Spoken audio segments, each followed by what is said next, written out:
Hi, I'm John from Just Whiskey.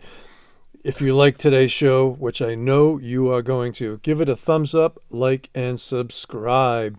This is Just Whiskey's Whiskey of the Year 2024. We're going to do through a rapid recap, couple of stinkers, runner-ups, and best of the best in a couple of different categories, but ultimately there will be one winner. Consider becoming a Patreon with the link in the description below. As a Patreon, you have access to exclusive Patreon reviews, and right now I'm in the middle of my Advent calendar, my blind Advent calendar, which has been a lot of fun. All right, with no further ado, the biggest disappointment of the year, I'll even call it a stinker, literally, was the WoTY Turbo.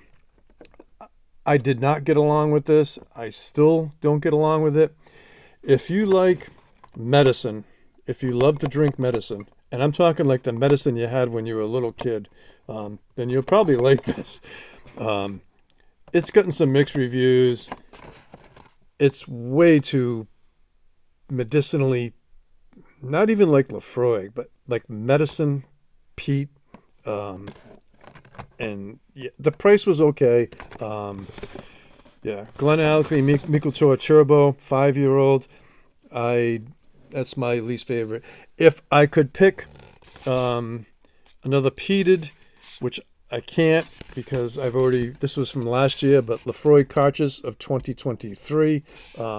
I have multiple backups of this, White Port and Madeira finished. Absolutely love this one.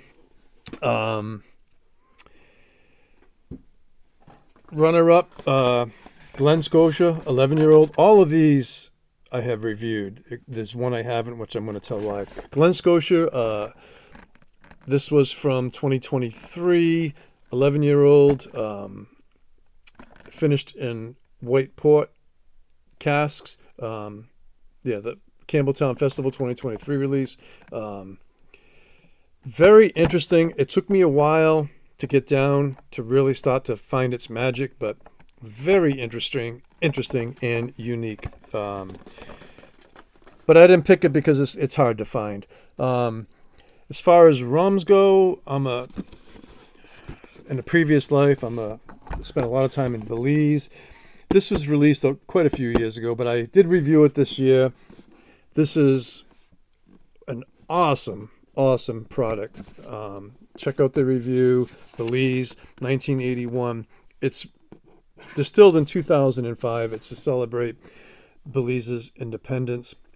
It's about a 15-year-old. Came out in 2020-ish, 2021. Cask strength, awesome. But no, you're not going to be able to find it. It's unique. Also, while we're going through rums, I'm not picking a rum of the year, but if I did, it would probably be this one here, which is came out in 2024. It's by independent bottlers Raising Glasses, and this is 3-year-old Madeira, distilled from sugarcane juice in Madeira. Single cask strength, Raising Glasses, and all Raising Glasses, they're all in, not all, most of them are in 375 milliliter bottles, so they're half size. So they are a bit pricey, but I have reviewed this, so just check that out. That would be my rum of the year, 100%. And you can find it. It is available.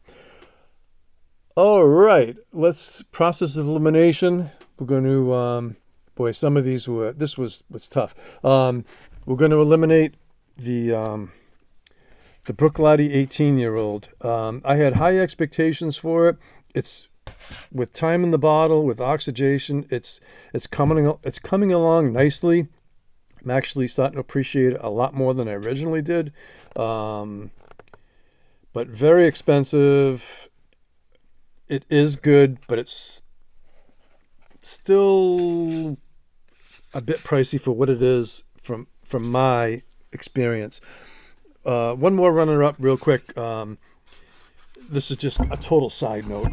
I have not reviewed this. I eventually will. It's if you can ever find a Gordon MacPhail single cask strength Spey malt, which is Macallan. This is a 19-year-old absolute banger, and every review I've heard from anybody else about any other single cask Spey malt from Gordon MacPhail, they're all very, very impressive. So, Ardent American cask strength. This was 0523, but I reviewed it this year, I believe. They're getting better and better and better. This Ardent American makes whiskey. This is whiskey. Cask strength. If you can find any Ardent American cask strength, highly recommend it. This one is AD 0523. It probably should be Whiskey of the Year. This is like number 2. We're going to leave that in the table for a second. This is an older Ardent American rum that I reviewed, rum cask. Absolutely delicious. If you can find it, highly recommend it. Talisker. I'm going to eliminate that only because it's so hard to find, the new Talisker. Anybody that saw my review on the new Diageo 2024 8-year-old title churn, absolutely love this. I'm a Talisker fanboy anyway, but I'm going to eliminate it only because it's just so hard to find. And I reviewed an older one, but I reviewed this year, the Talisker 8 from 2020. This is the rum cask finish. Delicious. I absolutely love this as well. Again, good luck finding it. So I am going to leave that up there for a reason. Okay, Springbank 10. This particular bottling is, the bottle code is 16/3/22. So this was bottled March 16th of 2022. Again, 16.3.22. I reviewed this. One of the better or best Springbank 10s that I've had. This is like 9 out of 10 material. But I'm not going to put it as Whiskey of the Year because it's just so damn hard to find. Irish Whiskey of the Year. Simple. There's only one thing up here. It's been out for many, many years. Redbreast PX. I can readily find this in my area for around $90. Other markets are twice that. I don't know why. If you can find Redbreast PX at a reasonable price, highly recommend it. Extremely quaffable. Absolutely delicious. Peated. So the Odd American is lightly peated. My peated Whiskey of the Year is Lagavulin 11 Offerman edition rum cask finished. Absolutely delicious. I have multiple backups of this. Retails for about $90. You might find it slightly less, $5 or $10, $5 or $10 more. Yeah. Peaty, rich caramel, rum notes. Again, I reviewed it. Absolutely love it.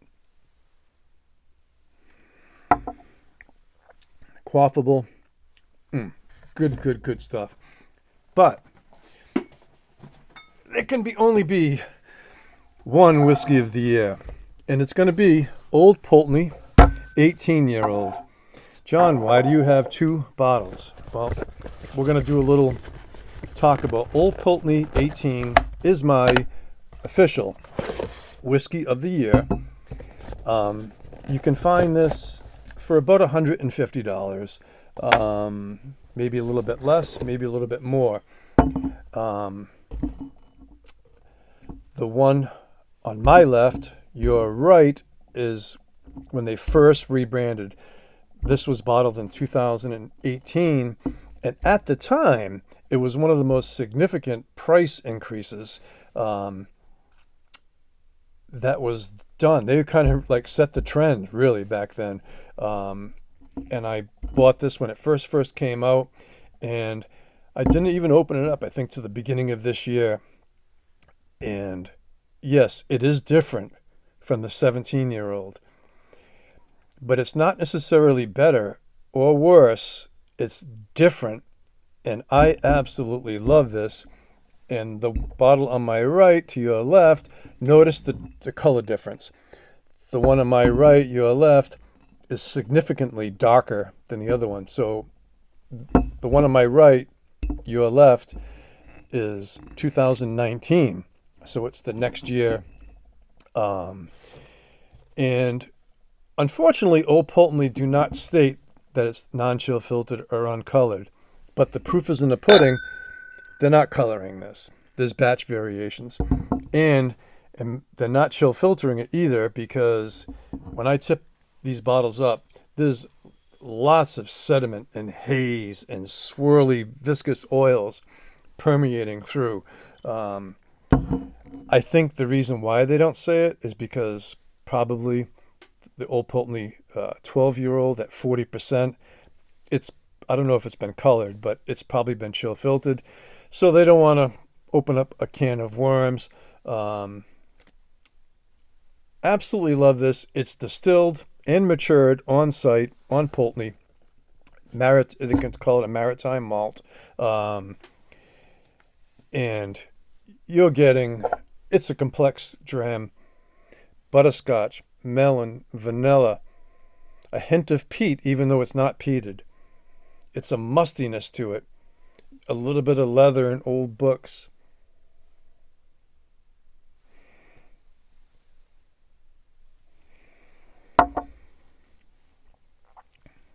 Sweet, savory, orange, fruits popping, cocoa.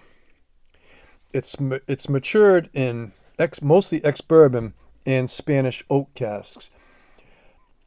So I think you're getting just a hint of sherry. So maybe these are like second or third fill ex-sherry casks. Maybe there's a small amount of sherry in these. Definitely batch variation. Old Pulteney 18-year-old. Highly recommend it. Check out my review. And that's all, folks. Give it a like, subscribe, consider becoming a Patreon. You can still have time to watch my whole Advent calendar series, Blind. And happy holidays, Merry Christmas, all the best to everybody. Best of health and holidays. Hats off to you all, and take care, folks.